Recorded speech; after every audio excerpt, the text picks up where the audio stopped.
Good morning students. Today here I present my topic pollen grain. Previous video में आप देख चुके होंगे chapter second sexual reproduction in flowering plants में आप पढ़ चुके होंगे about the flower and stamen microsporangia. इन टॉपिक को डिस्कस कर चुका हूं मैं प्रीवियस वीडियो में। नेक्स्ट लेक्चर में आप आइए डिस्कस करते हैं। We will discuss here pollen grain. First question, what is the pollen grain? pollen grain है क्या? आपका आंसर क्या होगा? It is a immature male gametophyte. क्या है? What is the pollen grain? pollen grain is a immature male gametophyte. First ये कह सकते हैं फर्स्ट मेल गैमेटोफाइट, ऐसे आप बोल सकते हैं immature male gametophyte. pollen grain आप प्रीवियस लेक्चर में आपने देखा होगा क्या है? MMC माइक्रोस्पोर मदर सेल में क्या होता है? मियोसिस। इन MMC मियोसिस टेक्स प्लेस। इन MMC माइक्रोस्पोर मदर सेल में क्या होता है? मियोसिस। और मियोसिस के बाद फॉर्मेशन किसका होता है? माइक्रोस्पोर। What form? माइक्रोस्पोर। क्या फॉर्म होता है? माइक्रोस्पोर। How many? 4। क्या कितने बनते हैं? From 1 microspore mother cell 4 microspore form. This process is known as microsporogenesis. इस प्रोसेस को क्या बोला गया था? माइक्रोस्पोरोजेनेसिस। और क्या फॉर्म हुआ था? माइक्रोस्पोर। माइक्रोस्पोर कितने? 4, इसलिए बोलते हैं, इसका नाम देते हैं माइक्रोस्पोर टेट्राड। कितने बनते हैं? 4। तो 4 बनने के कारण इसको हम बोलते हैं माइक्रोस्पोर टेट्राड। और माइक्रोस्पोर को या इसी का दूसरा नाम होता है क्या? pollen grain भी आप बोल सकते हैं। pollen grain क्या बोल सकते हैं? pollen grain। तो microspore are also called known as pollen grain। और pollen grain, और यहां पर टॉपिक डिस्कस करेंगे क्या जा रहे हैं? pollen grain।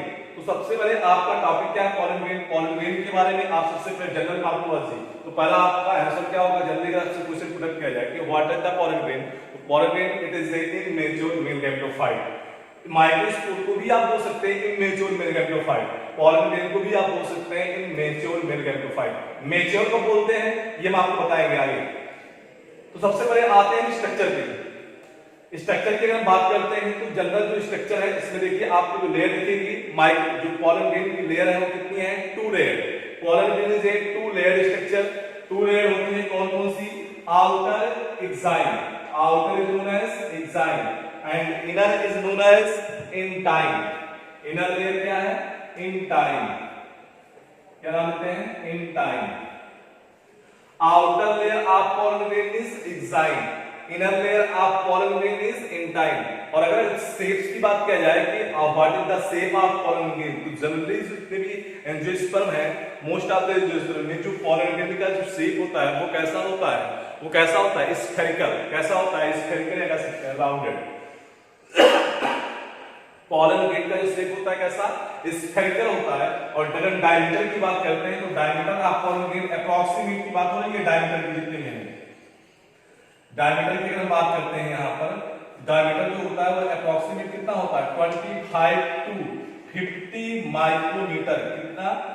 25 to 50 micrometer. Diameter आपको जल्दी एक बार आप रन कर लीजिएगा, बाकी जो ज्यादा इस पे फोकस मत करने की जरूरत नहीं है। ये डायमीटर अप्रॉक्सीमेट होता है, हो सकता है वेरिएशन आपको देखने को मिले डिफरेंट pollen grain में। अगर डिफरेंट प्लांट है तो pollen grain में आपकी डायमीटर में वेरिएशन मिल सकता है। जनरली हम जो बात कर रहे हैं वो क्या है? 25 to 50 माइक्रोमीटर। और शेप की अगर बात करते हैं, शेप कैसा है? स्फेरिकल। यहां पर आगे हम बात करते हैं इसके स्ट्रक्चर की। ये स्ट्रक्चर किसका है? Structure of a pollen grain। Structure of a pollen grain किसका स्ट्रक्चर है? pollen grain का स्ट्रक्चर किसका है? pollen grain का। तो pollen grain की जनरल मार्फोलॉजी की हम बात करते हैं तो आउटर इट हैज 2 लेयर। कितनी लेयर होती हैं? pollen grain के पास कितनी लेयर है? It has 2 layer. Outer layer is known as exine and inner layer is known as intine. Outer layer exine, inner layer intine. Outer generally discuss करते हैं यहाँ पर इसके बारे में एक्साइन के। तो पहले हम सबसे पहले डिस्कस करते हैं about the exine. Exine is made up of, exine बना किसका होता है? Exine is made up of sporopollenin. नाम को नाम रखिएगा इसके, किससे बना है? इसके नेम को आप नाम रखिएगा। Exine is made up of sporopollenin. Name क्या है? यहाँ पर डायग्राम बता रहा हूं यहाँ पर। स्पोरोपोलिन क्या नाम होता है? Sporopollenin. Enzyme is made up of sporopollenin, एक ऑर्गेनिक मटेरियल होता है। क्या होता है? ऑर्गेनिक मटेरियल स्पोरोपोलिन, इसका नाम क्या होता है? स्पोरोपोलिन। तो exine is made up of a organic material that is known as sporopollenin. इसकी कुछ अपनी क्वालिटी होती है, किसकी? स्पोरोपोलिन की। जो ये मटेरियल है ऑर्गेनिक, इसकी अपनी क्वालिटी क्या है? स्पोरोपोलिन की जो क्वालिटी है क्या है? हाई रेजिस्टेंस होता है किसके प्रति? Strong acid, high temperature, strong alkali के प्रेजेंस में क्या होता है? ये इजीली डिस्ट्रॉय नहीं हो सकता है। अगर आप टेम्परेचर एक नॉर्मल एवरेज टेम्परेचर देंगे तब भी डिस्ट्रॉय नहीं होगा, स्ट्रॉन्ग एसिड रखते हैं तब भी ये डिस्ट्रॉय नहीं हो सकता है। और कोई भी ऐसे एंजाइम अभी तक डिस्कवर नहीं हुए आपके जो स्पोरोपोलिन को क्या कर सकते हैं? ब्रेक कर सके। तो स्पोरोपोलिन नो एंजाइम जो डिस्कवर हुई है अभी तक, ऐसी कोई एंजाइम नहीं जो स्पोरोपोलिन को क्या करे? ब्रेक कर सके। तो एक पॉइंट आपका यहां पर थोड़ा सा फोकस करिएगा, अबाउट द टेम्परेचर। स्पोरो मैं एक बात बोला कि स्पोरोपोलिन को क्या हाई टेम्परेचर पे भी हम क्या कर सकते हैं? ब्रेक नहीं कर सकते हैं। बट एक चीज आप सोचेंगे कि टेम्परेचर कितना, तो कोई पर्टिकुलर टेम्परेचर नहीं है, बट स्ट्रॉन्ग का मतलब ये नहीं कि आप चाहे कितना टेम्परेचर कर सकते हैं। 100 डिग्री सेंटीग्रेड वो हो सकता है, 70 डिग्री सेंटीग्रेड, 50 डिग्री सेंटीग्रेड। अगर इसके ऊपर भी अगर आप टेम्परेचर लगातार बढ़ाते जा रहे हैं तो टेम्परेचर कोई भी ऐसी चीज नहीं जो हाई टेम्परेचर पे रुकेगा। तो अगर टेम्परेचर बहुत ज्यादा कर दे रहे हैं, आउट ऑफ रेंज कर रहे हैं, टेम्परेचर बहुत ज्यादा करेंगे तो इस स्पोरोपोलिन क्या होगा? ब्रेक हो सकता है। ऐसी बात नहीं है कि ये ब्रेक नहीं हुआ। बट अगर हम एंजाइम की बात करते हैं तो अभी तक ऐसी कोई एंजाइम नहीं है जो स्पोरोपोलिन को क्या कर दे? ब्रेक कर दे। तो यहाँ पर एक पॉइंट एंजाइम तो अभी नहीं है कोई ऐसा डिस्कवर हुआ है, इसलिए हम इसको एक क्या बोलते हैं? Non biodegradable substance. क्या कहते हैं? इसको बोलते हैं नॉन बायोडिग्रेडेबल सब्सटेंस। तो स्पोरोपोलिन क्या करते हैं? इसकी ये है enzyme is made up of sporopollenin, एक ऑर्गेनिक मटेरियल है। और एक पॉइंट इसके बारे में आपको क्या लर्न करना है? स्पोरोपोलिन की अभी तक ऐसा कोई एंजाइम नहीं है जो क्या करे? स्पोरोपोलिन को क्या कर सकता है? ब्रेक कर सकता है। और अगर टेम्परेचर की बात कर सकते हैं एनवायरनमेंट में, तो स्ट्रॉन्ग जो आप टेम्परेचर, हाई टेम्परेचर रेंज पर भी एग्जिस्ट करता है, स्टैंड कर सकता है। बट एक ना एवरेज टेम्परेचर के बाद अगर आप टेम्परेचर लगातार कंटिन्यूअसली बढ़ाते जा रहे हैं तो ब्रेक हो सकता है, ऐसा नहीं कि ब्रेक नहीं होगा। नेक्स्ट स्पोरो, और एक पॉइंट यहां पर और आते हैं। Next point giant time. Intime कैसी होती है? इंटाइम थिन होती है। एग्जाइम कैसी होती है? एग्जाइम थिक होती है। एग्जाइम इज थिक होती है और जो इंटाइम है वो कैसी होती है? थिन होती है। तो exine is thick, Intime is thin. Enzyme made up of sporopollenin, intine is made up of cellulose and pectin. Intime किसकी बनी होती है? सेलुलोज। ये किसकी है? ये एग्जाइम की लिखा गया है। एग्जाइम इंटाइम कौन सी बनी होती है? Cellulose and pectin. Cellulose and pectin, cellulose and pectin, ये सब्सटेंसेस है। Intine is made up of cellulose and pectin, किसकी बनी होती है? Cellulose and pectin.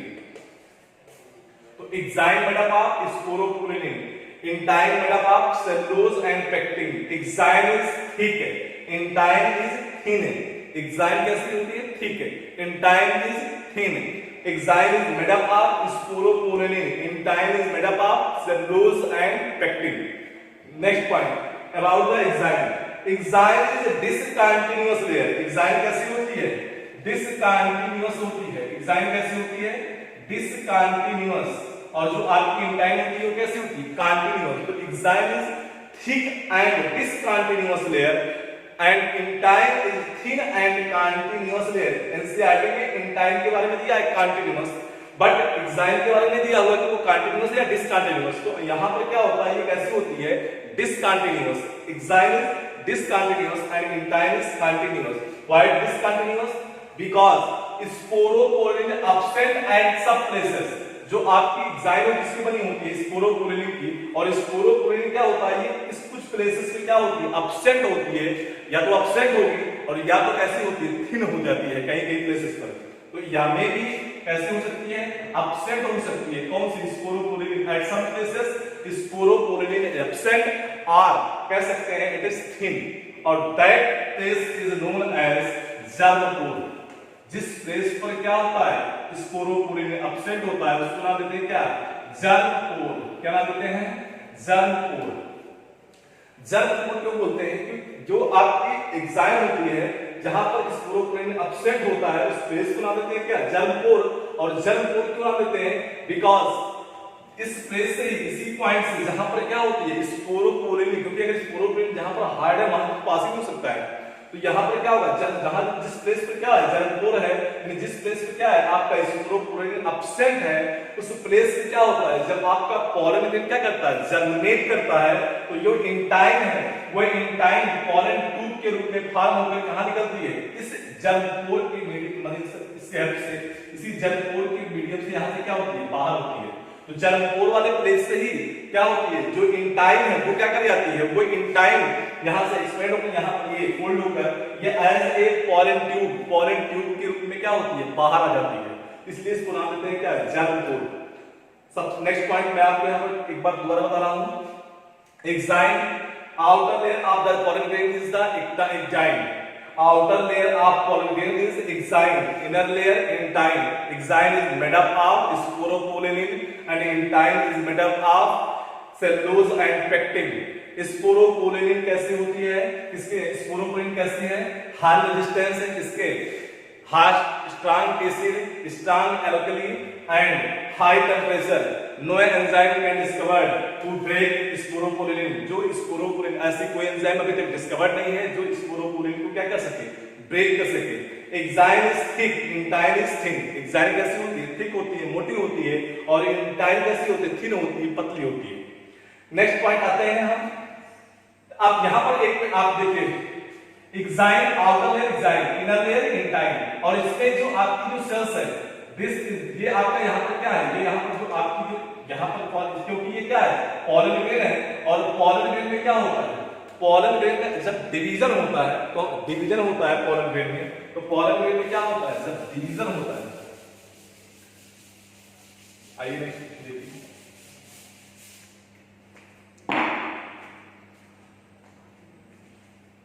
जब आपका जो पॉलन ग्रेन है, पॉलन ग्रेन में क्या होता है, डिवीजन, पॉलन ग्रेन में डिवीजन होगा, कौन सा डिवीजन होता है, पॉलन ग्रेन में डिवीजन होता है, कौन सा डिवीजन होगा, माइटोसिस, कौन सा, माइटोसिस, माइटोटिक, या बोल सकते हैं क्या, माइटोसिस, माइटोटिक डिवीजन होता है, माइटोटिक, या बोल सकते हैं क्या, माइटोसिस, क्या बोल सकते हैं, माइटोसिस, उनका मीनिंग एक ही है, माइटोसिस और माइटोसिस, माइटोटिक। तो पॉलन ग्रेन में क्या होता है, डिवीजन।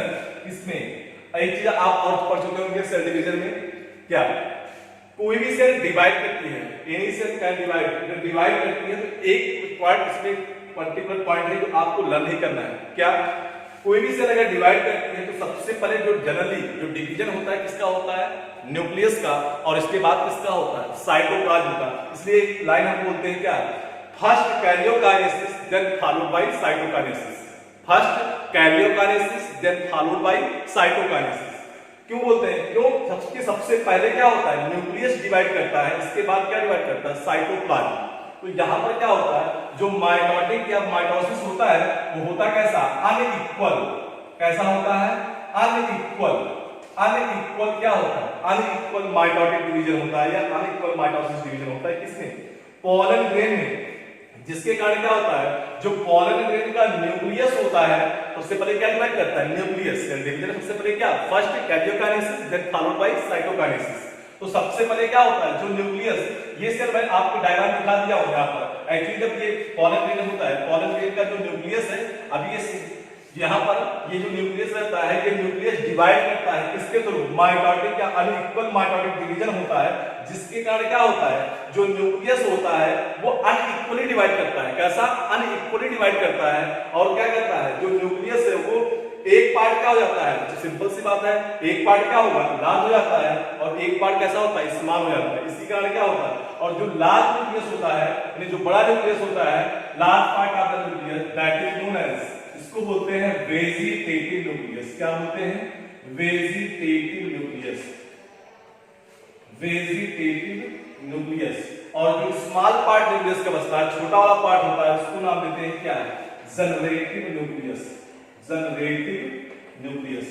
तो डिवीजन कैसे होगा, अनइक्वल माइटोटिक डिवीजन होने के कारण जो आपका पॉलन ग्रेन था उसका जो न्यूक्लियस था वो डिवाइड किया कैसे, अनइक्वली डिवाइड कैसे किया, अनइक्वल डिवीजन हुआ और अनइक्वल डिवीजन होने के कारण क्या हुआ, जो न्यूक्लियस था वो 2 पार्ट में डिवाइड किया गया और किसने एक जो लार्ज पार्ट था, जो बड़ा वाला पार्ट था उसको नाम दिया गया क्या, बिग पार्ट वाले को वेजिटेटिव न्यूक्लियस, और जो स्मॉल पार्ट था उसको नाम दिया गया क्या, जनरेटिव न्यूक्लियस। और इसी न्यूक्लियस की वजह अब क्या हुआ, न्यूक्लियस डिवाइड हो चुका था, नंबर क्या है, डिवाइड क्या करेगा, साइटोप्लाज्म। मैंने कहा ना first karyokinesis then followed by cytokinesis. तो न्यूक्लियस जब डिवाइड किया इसके बाद डिवाइड क्या हुआ, साइटोप्लाज्म। और जब साइटोप्लाज्म डिवाइड करता है वो भी कैसा होता है, unequal mitotic division. Cytoplasmic division कैसा हुआ, अनइक्वल माइटोटिक डिवीजन, जिसके कारण जो न्यूक्लियस था, न्यूक्लियस तो डिवाइड हो चुका था, साइटोप्लाज्म क्या हुआ, अनइक्वली डिवाइड हुआ। और एक जो सेल थी जो पॉलन ग्रेन का, इस पॉलन ग्रेन में अब क्या हुआ, एक सेल जो साइटोप्लाज्म था, एक साइड साइटोप्लाज्म ज्यादा और एक साइड साइटोप्लाज्म क्या हुआ, कम। तो एक सेल जो बनी वो छोटी सेल बनी और एक क्या बनी, बड़ी। तो जो लार्ज सेल थी उसमें जो न्यूक्लियस था उसका नाम क्या था, वेजिटेटिव न्यूक्लियस। बड़े वाले न्यूक्लियस का नाम क्या था, वेजिटेटिव न्यूक्लियस। छोटे वाले न्यूक्लियस का क्या नाम था, जनरेटिव न्यूक्लियस। तो जो बिग न्यूक्लियस था वेजिटेटिव न्यूक्लियस, और इसके न्यूक्लियस के बेसिस पर ही, के नाम पर ही हम सेल को नाम देते हैं क्या, वेजिटेटिव सेल। इस सेल को नाम क्या देते हैं, वेजिटेटिव सेल। क्या नाम देते हैं, वेजिटेटिव सेल। इसको क्या बोलते हैं, वेजिटेटिव सेल। और इस सेल में क्या प्रेजेंट है, जनरेटिव न्यूक्लियस। तो इस सेल का नाम क्या कर देते हैं, इस सेल को हम बोलते हैं क्या, जनरेटिव सेल। क्या नाम देते हैं, जनरेटिव सेल। इसको क्या नाम देते हैं, जनरेटिव सेल। तो आपका जो पॉलन ग्रेन था अब वो डिवाइड हो चुका है, उसमें सेल कितने बने, 2 सेल। कितने बनी, अभी कितने हैं, 2 सेल। और इस 2 सेल में कौन कौन से हैं, vegetative cell and generative cell. Vegetative और जनरेटिव सेल का जो नाम पड़ा वो किसके बेसिस पर, इनके न्यूक्लियस के बेसिस पर।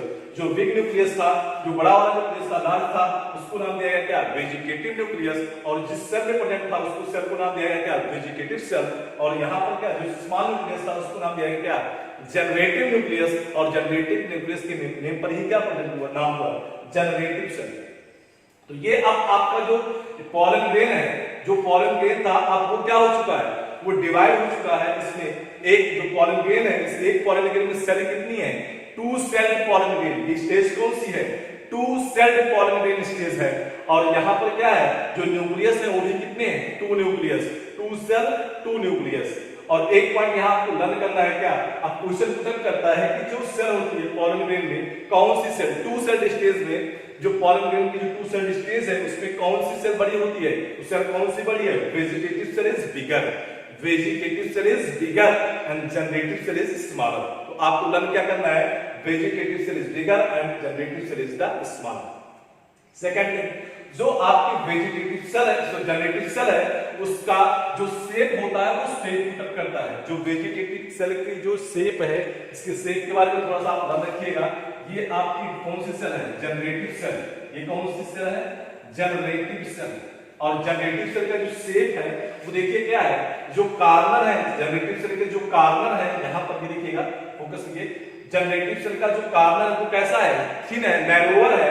और जो बीच का जो पोर्शन है वो कैसा, वाइडर है। तो ये जो शेप है, इस शेप को नाम देते हैं क्या, स्पिंडल शेप। इस शेप को नाम देते हैं क्या, जनरली इस शेप होता है, इसको नाम देते हैं क्या, स्पिंडल शेप। तो ये एग्जैक्ट ऐसा नहीं है, बट इसको नाम देते हैं क्या, स्पिंडल। जहां पर क्या है, जो कार्नर वाले पॉइंटेड पॉइंट है, जो पॉइंट वाले पॉइंट है वो कैसे, नैरोअर, और जो मिडिल पॉइंट है वो क्या है, वाइडर। इसलिए इस शेप को नाम देते हैं क्या, स्पिंडल शेप।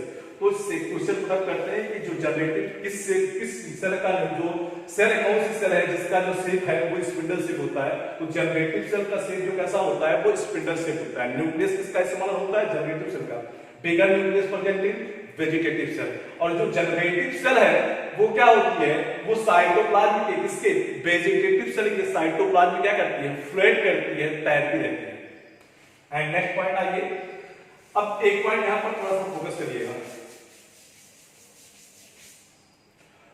जो आपकी यहाँ पर हम ये कौन सी स्टेज है, ये 2 सेल्ड स्टेज है, किसकी, पॉलन ग्रेन की 2 सेल्ड स्टेज है। और पॉलन ग्रेन की जो 2 सेल्ड स्टेज है ये 60%, किसमें, 60% आपके एंजियोस्पर्म में, 60% आपके एंजियोस्पर्म में जो पॉलिनेशन होता है वो कितने में होता है, इस 2 सेल्ड स्टेज में ही होता है। इन मैक्सिमम 60% एंजियोस्पर्म में क्या है, 60% आपके परसेंट एंजियोस्पर्म में pollination takes place by in two cell stage. इसी टू सेल स्टेज में ही क्या हो जाता है, पॉलिनेशन। और आपके अब एक पॉइंट ये 60% तो दिया हुआ है, लेकिन आपके एनसीईआरटी में ये नहीं दिया है, ये अंडरस्टूडिंग आपको समझना है। 40% यानी जो बचा हुआ कितना 40% वहां पर क्या हो जाता है, यानी जो बचा हुआ 40% एंजियोस्पर्मिक पॉलन ग्रेन में, एंजियोस्पर्मिक प्लांट में जो पॉलन ग्रेन होता है वो कैसा होता है, 3 सेल स्टेज। इसमें 3 सेल स्टेज, 3 सेल स्टेज।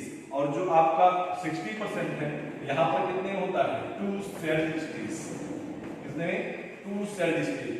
तो 60% एंजियोस्पर्म में जो पॉलिनेशन होता है, in 60% angiosperm pollination takes place by the in 2 cell stage and in 40% angiosperm pollination takes place in 3 cell stage. किसमें होता है, 3 सेल स्टेज। 3 सेल में क्या फॉर्म हो जाता है, जो आप 3 सेल का फॉर्मेशन कैसे होता है, एक पॉइंट यहां फोकस करिएगा। जो जनरेटिव सेल है, जनरेटिव सेल में क्या हो जाता है, डिवीजन। जनरेटिव सेल क्या जाता है, जो 40% है उसमें क्या हो जाता है, जो जनरेटिव सेल है वो क्या कर जाती है, डिवाइड कर जाती है। और इस जनरेटिव सेल से फॉर्म हो जाता है क्या, 2 मेल गैमेट का फॉर्मेशन होता है। जनरेटिव सेल क्या कर जाती है, डिवाइड करती है, और जनरेटिव सेल डिवाइड करती है, और जनरेटिव सेल डिवाइड होने के बाद क्या हो जाता है, 2 मेल गैमेट, मेल गैमेट का फॉर्मेशन होता है, 2 मेल गैमेट का फॉर्मेशन हो जाता है। और इसी को बोलते हैं क्या, इसी को बोलते हैं 3 सेल। एक वेजिटेटिव सेल बचेगी और यहाँ पर अब क्या आ जाएगा, जो जनरेटिव सेल है अब वो 2 मेल गैमेट में चेंज हो जाती है, और अब टोटल जो बचता है वो सेल मिलती है आपको कितनी, 3 सेल स्टेज।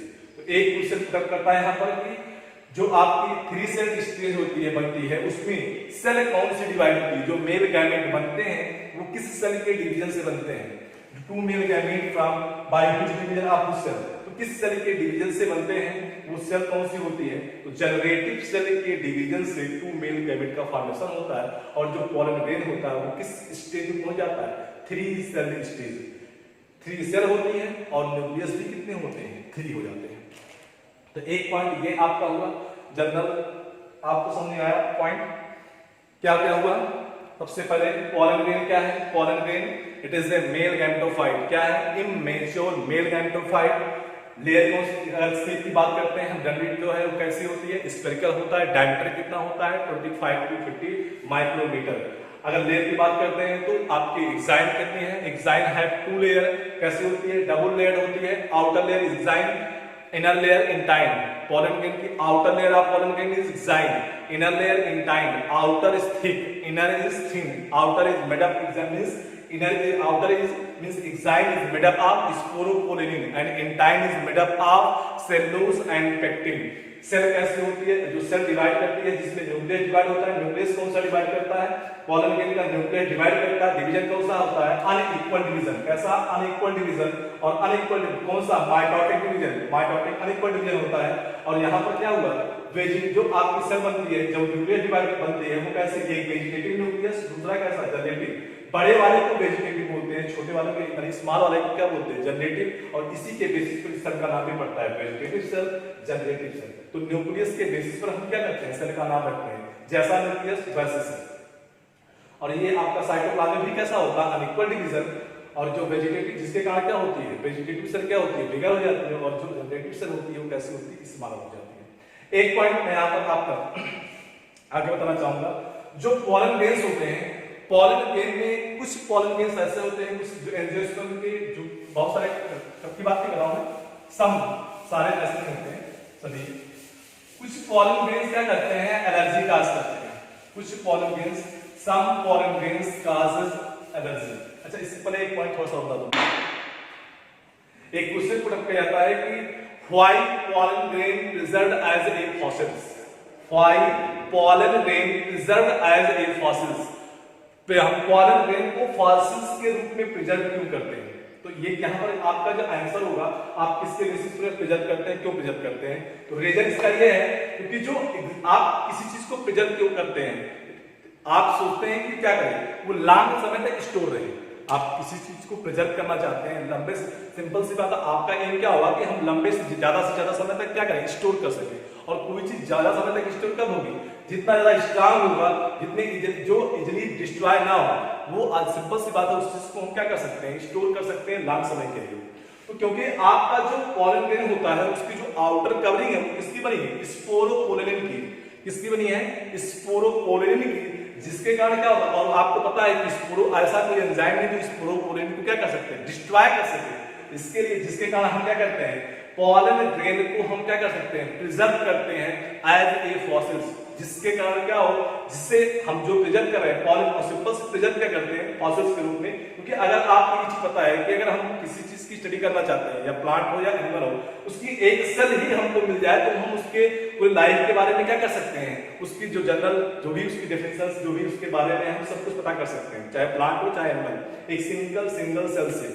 तो अब पॉलन ग्रेन, क्योंकि अगर आप सोच सकते हैं प्लांट के लीफ को प्रिजर्व कर सकते हैं, आप कह सकते हैं कि हम उसके पार्ट को प्रिजर्व कर सकते हैं, हार्ड होता है, बट जो उसका वाइबिलिटी पीरियड जो ड्यूरेशन है वो बहुत समय तक नहीं आप रख सकते हैं। लीफ रखेंगे डिस्ट्रॉय हो जाएगी, बेकार हो जाएगी कुछ समय के बाद, स्टेम रखेंगे वो भी डिस्ट्रॉय हो जाएगा।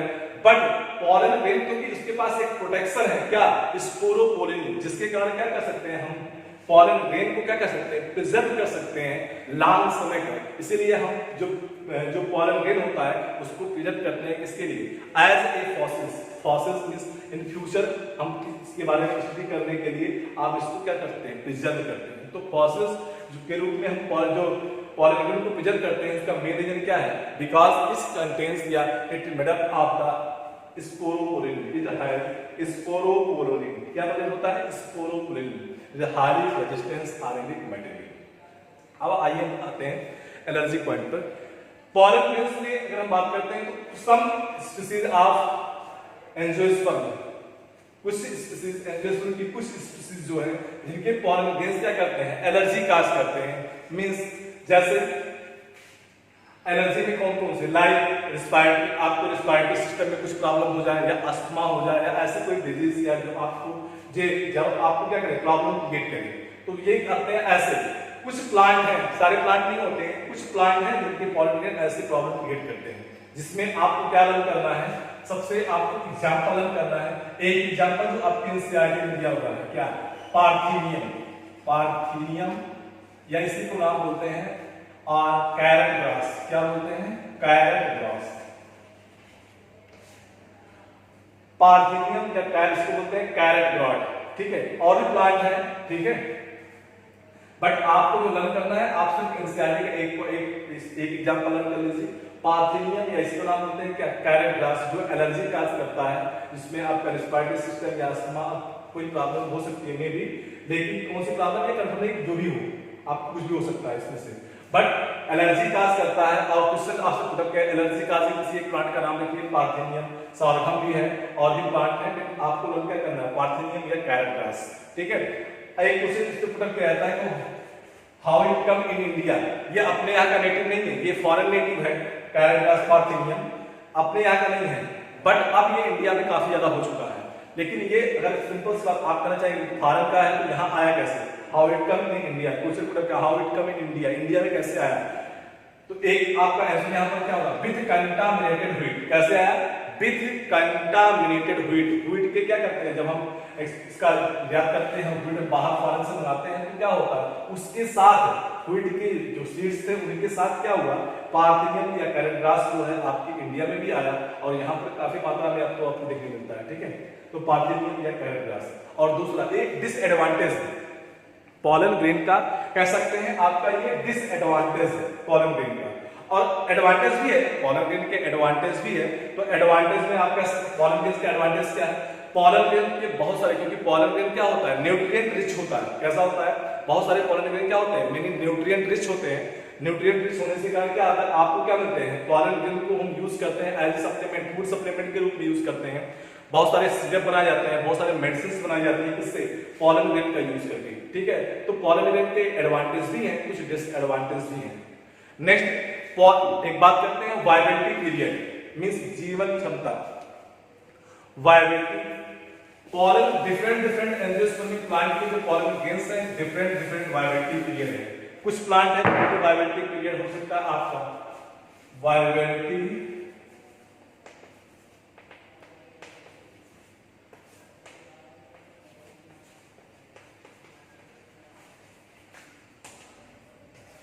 थोड़ा सा इसको रन रखिएगा, लर्निंग पॉइंट है, ठीक है। वायबिलिटी पीरियड मींस होता है जीवन क्षमता, ठीक है।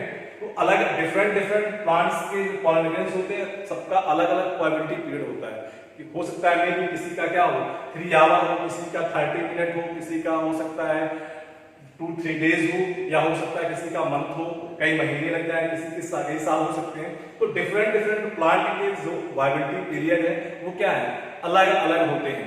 जैसे फॉर एग्जांपल आपके स्लाइड में दिया राइस और व्हीट का जो वायबिलिटी पीरियड कितना होता है, राइस और व्हीट का वायबिलिटी पीरियड कितना होता है, व्हीट राइस का जो वायबिलिटी पीरियड है वो कितना होता है, अबाउट क्या है 30 minute means half hour, 30 minutes कितना राइस और व्हीट का। मेन और बहुत सारे प्लांट है जिनका वायबिलिटी पीरियड क्या 1-2 डेज हो सकता है, 1 से 2 दिन हो सकता है, 4 से 5 दिन हो सकता है, कुछ भी वायबिलिटी पीरियड में भी वैरी कर सकता है, वो डिपेंड करता है कौन सा पॉलिनेशन है। एक चीज और आपको सोलेनेसी है, लेगुमिनेसी जिनके जो वायबिलिटी पीरियड है वो क्या है, कई महीने हैं, मंथ है।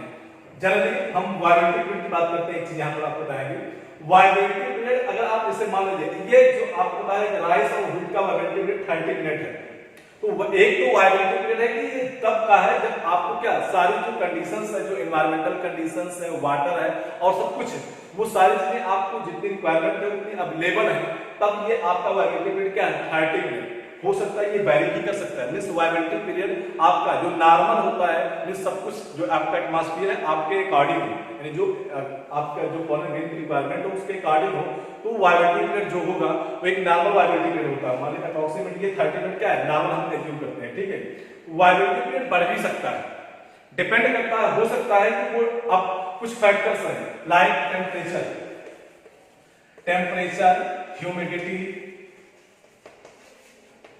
वायबिलिटी पीरियड इन फैक्टर्स पे भी डिपेंड करता है कि जहां आप ये पॉलन ग्रेन है वहां पर जिस एटमॉस्फेयर में है वहां का टेम्परेचर क्या है, वहां की ह्यूमिडिटी क्या है, वहां पर मॉइस्चर कंटेंट कितना है।